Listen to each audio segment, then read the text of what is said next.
Is the Joker hypersane? The psychology and philosophy of the Batman's Joker.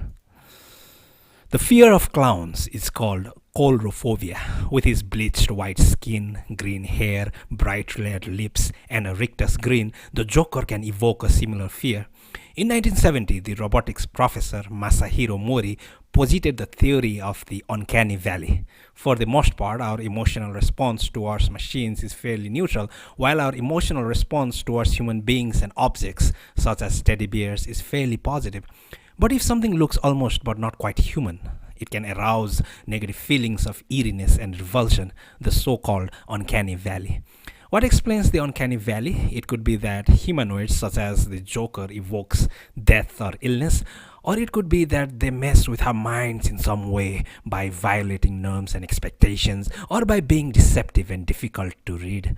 The Joker's rictus grin certainly makes him both deceptive and difficult to read. The Joker sometimes wears on his lapel a flower that can shoot deadly venom. That a flower is normally harmless, even charming, underscores his deeply deceptive nature. Even so, the Joker has, over his several incarnations, become a cultural icon, one of the most recognizable villains in all of fiction. Some people even root for him. Why, despite all the negative feelings that he elicits, is the Joker such a compelling character? What do we see in him, and what does that do for us? To diagnose him would also be to unfairly stigmatize people with mental disorders. What I will say is that, unlike people with a mental illness such as bipolar disorder or schizophrenia, the Joker is consistent, calculating, and purposeful, and does not appear to suffer, or at least not directly, from his condition. The Joker has a plan, even if it is merely to upset and overturn the established order to create chaos, and he relishes that plan. In Christopher Nolan's Dark Knight, the Joker says, "Introduce a little anarchy, upset the established order, and everything becomes chaos. I am an agent of chaos." This impulse for chaos and irrationality is deeply ingrained in our human nature.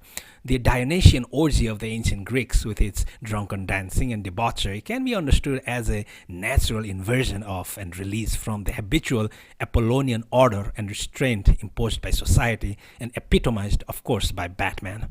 In The Birth of Tragedy, Nietzsche recognizes the Dionysian impulse as a primal and universal force. Either through the influence of narcotic drink, of which all primitive men and peoples speak, or through the powerful coming on of spring, which drives joyfully through all of nature, the Dionysian excitement arises. As its power increases, the subjective fades into the complete forgetfulness of self. In the German Middle Ages, under the same power of Dionysus, constantly growing hordes waltz from place to place, singing and dancing. In that St. John's and St. Vitus dancing, we recognize the Bacchic courts of the Greeks once again, and its precursors in Asia Minor, right back to Babylon and the orgiastic Sakia. By diverting the Dionysian impulse into special rites on special days, the orgy kept it under control, preventing it from surfacing in more insidious and perfidious ways. More than that, it was transformed into an invigorating and liberating, and in that much profoundly religious, celebration of life and the life force. It permitted people to escape from their artificial and restricted social roles and regress to a more authentic state of nature, which modern psychologists have associated with the Freudian id and the Jungian shadow. The Joker is an extreme embodiment of what we would and could become without the civilizing influence of culture and society.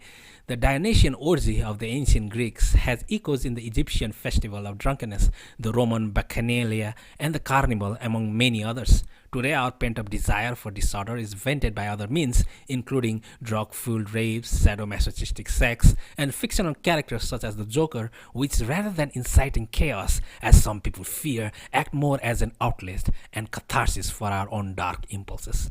When the Joker says, "Whatever does not kill you simply makes you stranger," he is nodding to Nietzsche, who wrote, "In the twilight of the idols, whatever doesn't kill me makes me stronger." Moreover, the Joker is a personification of Nietzsche's Superman or hyperhuman Übermensch, who eschews slave morality and even master morality in favor of unbridled power. In Thus Spake Zarathustra, Nietzsche contrasts the Superman with the degenerate last man of egalitarian modernity with his bourgeois aspirations, self-satisfied moral superiority, and rank hypocrisy. What the Joker most wants is to make Batman break his rule not to kill, and thereby expose his phoniness and reveal him not so different from himself. In Batman the Killing Joke, he says, I've demonstrated there's no difference between me and everyone else. All it takes is a one bad day to reduce the sanest man alive to lunacy. That's how far the world is from where I am. Just one bad day. This one bad day principle recalls Albert Camus' novel The Stranger, in which the protagonist, Mayor Salt, kills a man because he's bothered by the heat and the bright sunlight. If the Joker is not mentally ill, is he, as has been suggested, hypersane?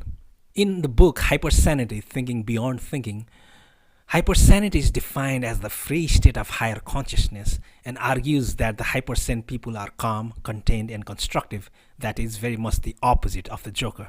The orgy and even the S&M sex are forms of controlled chaos, even creative chaos. Certainly no real harm is done or intended.